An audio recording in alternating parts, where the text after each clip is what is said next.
Dear servant of God, itago niyo na lang po ako sa pangalan Alan, 17 years old at padyak ang trabaho ko. Tatlo kaming magkakapatid, ang panganay kong kuya na tamad, at ang bunso naming kapatid na babae. Hindi na ako nag-aral pagka-graduate ko ng grade 6. Tumulong na lang ako sa mama ko kasi nga ang panganay namin ay tamad nga, pagkatapos mag-graduate sa high school imbes na tumulong sa trabaho, palamunin lang sa bahay. Ang bunso naman namin ay masipag mag-aral at pag-graduate na rin ng elementary. Dahil ang tatay ko ay matanda na at may mild stroke, tulong-tulong kami sa maliit na negosyo ni mama na lutong ulam. Ako ang nagbubuhat at nagde-deliver ng mga pinamili gamit ang sidecar ko. Araw-araw kumikita ako ng 200 hanggang 400 pesos lang, kasi 20 lang bawat sakay.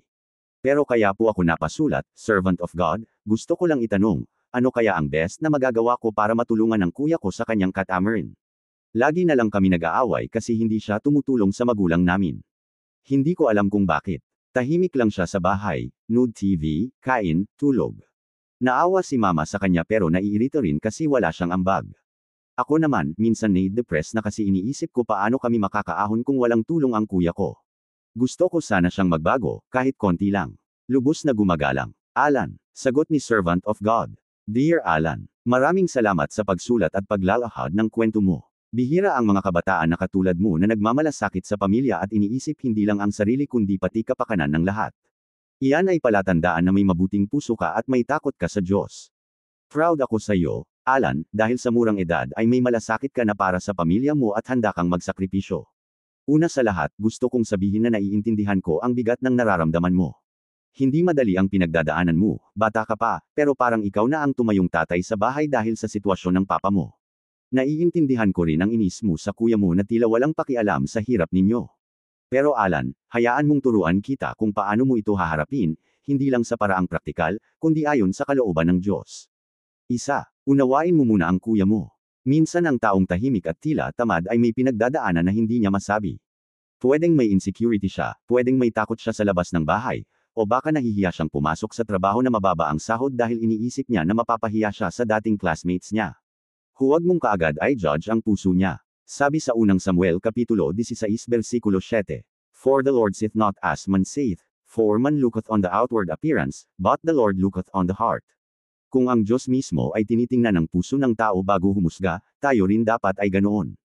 Maging mahinahon ka sa pagtrato sa kuya mo. Subukan mo siyang kausapin ng maayos. Tanungin mo kung may problema siya, o may gusto siyang sabihin pero nahihirapan lang siya. 2. Mag-pray ka muna bago kumilos. Alan, ang pinakaunang hakbang ay hindi sermon, kundi panalangin.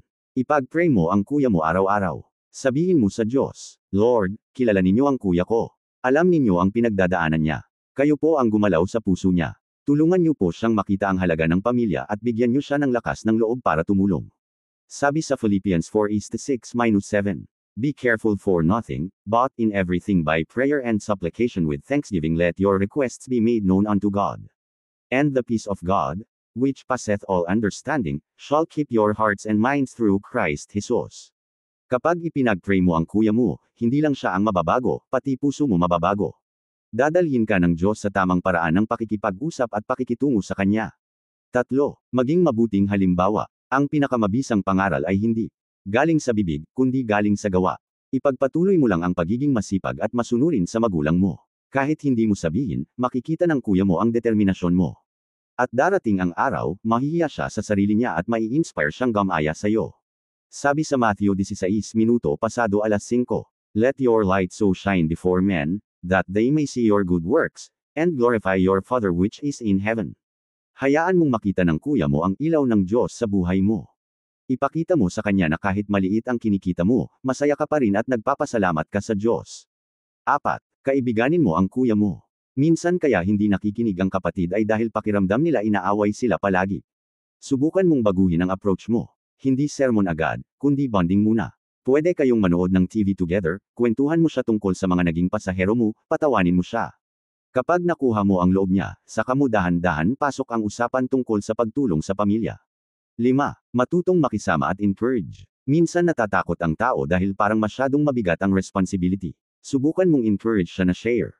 Halimbawa, kuya, pwede bang ikaw muna magbantay sa tindahan ng 1 oras habang namimili kami ni mama? Kapag nagawa niya iyon, purihin mo siya. Sabihin mo, thanks kuya, malaking tulong talaga iyon. Maaaring sa simpleng paraan na iyon magsimula siyang magkaroon ng sense of responsibility. 6. Huwag mong kalimutan ang sarili mo. Alan, totoo na mahalaga ang pamilya, pero huwag mong pabayaan ang sarili mo. Mag-ipon ka kahit konti mula sa kita mo araw-araw. Isipin mo rin ang future mo, baka balang araw makahanap ka ng mas maayos na trabaho o makapagpatuloy ka ng pag-aaral sa ALS, Alternative Learning System. Try mong mag-search, may tutorial guide naman sa social media, like YouTube. Sabi sa Jeremiah 29:11, For I know the thoughts that I think toward you, saith the Lord, thoughts of peace, and not of evil, to give you an expected end. May magandang plano ang Diyos sa buhay mo. Hindi ka kanyang pinabayaan, at may mas malawak pa siyang gagawin sa buhay mo. 7. Trust God for the bigger picture. Ang Diyos ang may hawak ng buong pamilya mo. Alam niya ang sitwasyon ng tatay mo, ng nanay mo, at pati ng kuya mo. Huwag kang mawalan ng pag-asa. Ang mga taong tahimik at walang ginagawa ngayon, pwedeng bukas ay maging haligi ng tahanan.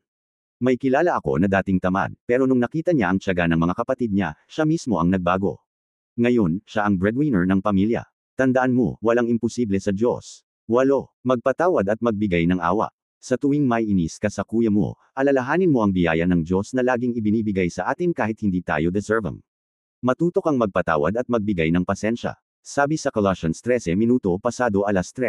Forbearing one another, and forgiving one another, if any man have a quarrel against any, even as Christ forgave you, so also do ye. Kapag natutunan mong magpatawad, mas gagaan ang pakiramdam mo, at mas madali mong mamahalin ang kuya mo kahit hindi pa siya nagbabago. Challenge sa readers. Mga kapatid na nagbabasa nito, baka katulad ni Alan ay may kapamilya kayong tamad o pasaway. Huwag kayong sumuko. Hindi ninyo sila mababago sa galit, pero mababago ninyo sila sa panalangin, pag-ibig, at magandang halimbawa.